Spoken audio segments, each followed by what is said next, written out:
Rule किसने बनाया कि साइकिल 3 महीने की होती है या साइकिल 4 महीने की होती है या साइकिल कितने भी समय की होती है?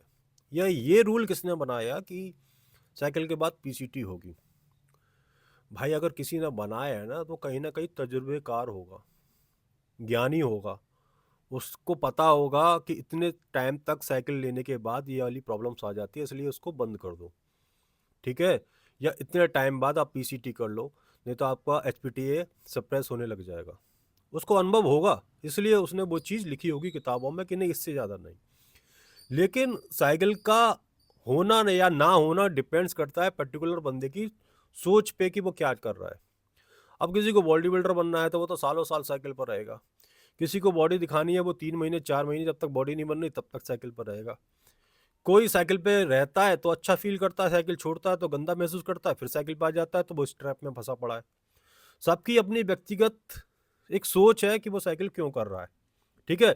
लेकिन टटोला जाए और इसके नियम और कायदों में झाँका जाए, तो फिर ये चीज़ निकल के आएगी कि जिन चीज़ों को आप यूज़ कर रहे हो, उनका तो यूज़ ही नहीं होना चाहिए, लेकिन यूज़ होता है और अच्छा चलो होना भी चाहिए तो विद कोचिंग होना चाहिए।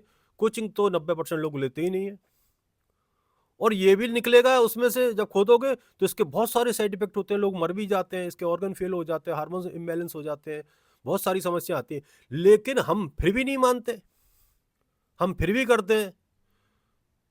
तो ये जो जितनी भी चीज़ें हैं कि साइकिल कब तक करनी है, कैसी करनी है, इसका क्या रूल है, क्या थंब रूल है, ये डिपेंड्स करेगा आपकी सोच के ऊपर कि आप इसे क्यों कर रहे हो? सवाल अपने आप से पूछना पड़ेगा।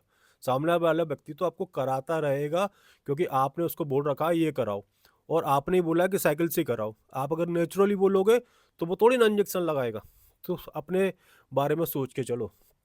बहुत धन्यवाद।